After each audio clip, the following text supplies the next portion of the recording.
Olá galera do canal Já Informe, estamos aqui apresentando um novo canal de informação, de entretenimento, onde analisaremos os processos históricos, as conjunturas atuais, no qual se dá essa condição atual.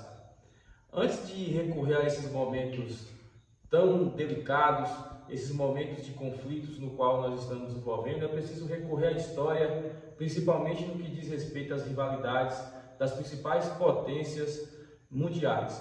Nesse sentido, eu gostaria nessa primeira aula nossa, nesse primeiro vídeo, abordar alguns elementos que foram essenciais para essa configuração atual que nós vemos hoje.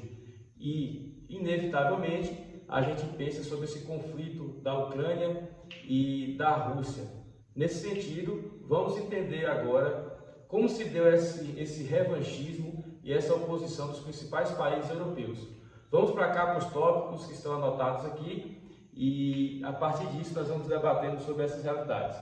Bom, para falar sobre esse processo histórico no qual nós nos debruçamos, é preciso falar primeiramente sobre a revolução. O que é o conceito de revolução? Indica-se que revolução faz parte de uma mudança transformadora, de uma mudança abrupta. Nesse sentido, alguns teóricos consideram que a grande revolução, a maior revolução da história da humanidade, foi justamente a Revolução Industrial, que é o nosso primeiro tópico a ser debatido, né?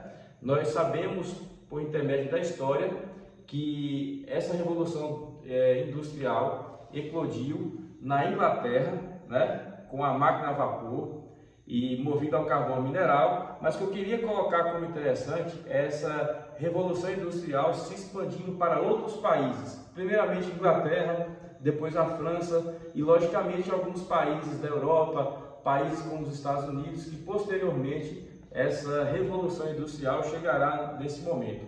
O que tem de interessante nesse processo de Revolução Industrial é a necessidade econômica comercial desses países de procurar mercados consumidores e matérias-primas para alimentar o seu comércio. Nesse sentido, a busca, existe algumas buscas incessantes em alguns outros territórios. Esses territórios são justamente a África e a Ásia, num processo chamado de imperialismo, ou que muitos conhecem como neocolonialismo.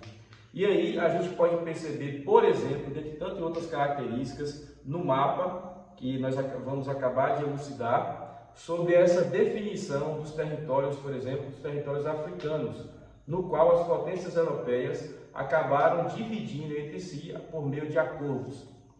Essa condição, toda essa condição, na verdade, traria uma espécie de revanchismo por parte das nações europeias, Tudo isso gerar um processo chamado de imperialismo, como nós falamos, que foi justamente a busca por esses novos mercados e a busca por matéria-prima.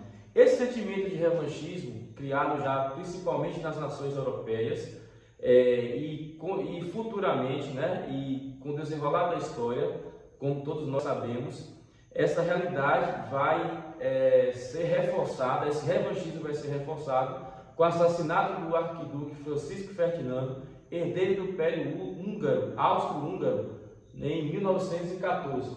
Com isso, esse revanchismo já entre as potências europeias faz com que surja dois eixos, duas tríplices, que são chamadas de tríplice entente e tríplice aliança.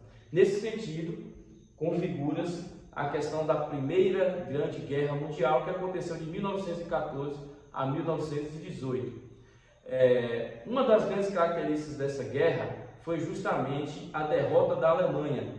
E, em si, a Alemanha foi obrigada a assumir a culpa por todos os desastres no qual os países europeus passaram.